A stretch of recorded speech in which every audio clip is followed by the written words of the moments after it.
నాకు అన్యాయం జరిగింది, మీరే న్యాయం చేయాలని మీడియా ముందుకు వచ్చి వాపోయారు. అన్ని ఆధారాలు నా దగ్గరే ఉన్నాయి, అన్నిటినీ మీడియా ముందు పెడతా అన్నారు లక్ష్మి.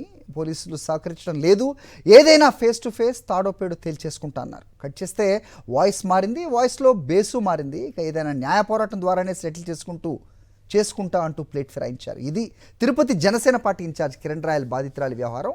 సడన్గా లక్ష్మి మార్పు వెనక ఉన్నదెవరు, ఆమెను బ్లాక్మెయిల్ చేస్తుంది ఎవరు? What's the story?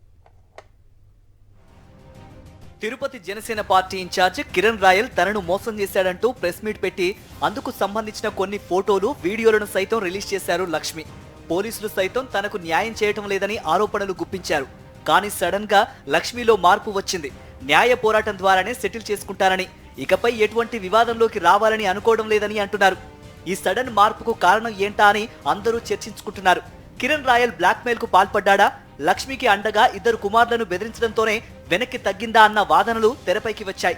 అయితే ఇప్పటి వరకు రిలీజ్ అయిన వీడియోస్ ని తను రిలీజ్ చేయలేదని, తన దగ్గరున్న వీడియోలను తిరుపతి, చిత్తూరు జిల్లా జనసేన పార్టీ అధ్యక్షుడిగా ఉన్న వ్యక్తి ఏడాది క్రితం తీసుకున్నాడని, అతనే రాజకీయంగా లబ్ధి పొందడానికి వీడియోలను లీక్ చేశాడని చెప్పుకొచ్చింది లక్ష్మి.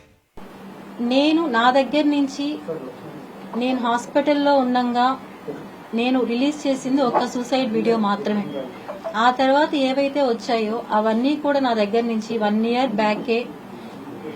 ఇప్పుడు ఎవరైతే నేను పెట్టానో నాకు డబ్బులు ఇవ్వాలి అని చెప్పి అతని సొంత పార్టీ వాళ్లే నా దగ్గర నుంచి అవన్నీ 1 year బ్యాకే కలెక్ట్ చేసుకోవడం జరిగింది.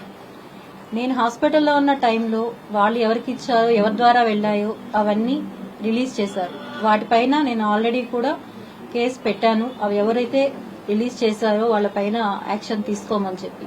సోషల్ మీడియాలో రిలీజ్ చేసిన వీడియోల వల్ల తనకు మనశ్శాంతి లేకుండా పోయిందని, ట్రోలింగ్ కు భయపడి వెనక్కు తగ్గుతున్నట్లు లక్ష్మి చెప్పారు.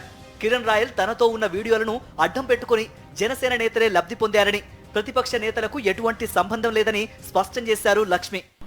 నన్ను చాలా రకాలుగా ట్రోల్ చేసి నన్ను వాడుకొని చాలా చేశారు వీళ్ళందరూ.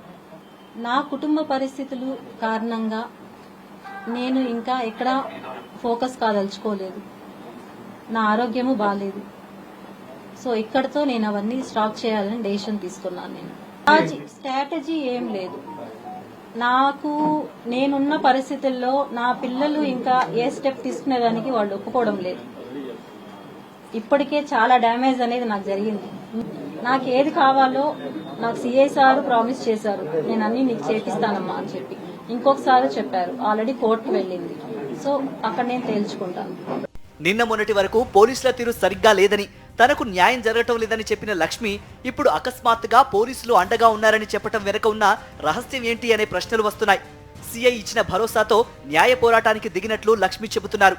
అయితే దీని వెనుక ఉన్న మతలబు ఏంటో అర్థం కావడం లేదని పెదవి విరుస్తున్నారు స్థానిక ప్రజలు. బాధితురాలి ఆరోపణలపై పవన్ స్పందిస్తారని ముందే ఊహించిన ఆటగాడు కమ్ మోసగాడు కిరణ్ పకడ్బందీ ప్లాన్ రెడీ చేసుకున్నట్లు తెలుస్తోంది. తన దగ్గర లక్ష్మి ప్రైవేటు వీడియోస్ ని అడ్డు పెట్టుకుని ఆమె మాట్లాడకుండా చేయటంలో కిరణ్ రాయల్ సక్సెస్ అయినట్లు తెలుస్తోంది. అందుకే పవన్ కళ్యాణ్ ఆఫీస్ నుంచి ఫోన్లు వచ్చినా ఆమె వెళ్లకుండా ఉండటం వెనుక ఉన్న కారణం అని అందరూ అనుకుంటున్నారు. రాజకీయ ఒత్తిడి ఏమీ నా పైన లేదు. ఎందుకంటే పవన్ కళ్యాణ్ గారి దగ్గర నుంచి, సెక్రటరీ నుంచి నాకు కాల్స్ వస్తున్నాయి. ఎప్పుడు వస్తున్నారు, అపాయింట్మెంట్ కావాలని చెప్పారు అని చెప్పి. నేను అది కూడా ఇంకా ఏది వద్దు అనుకోనే ఫుల్ స్టాప్ చేయాలనేసి నేను వచ్చాను.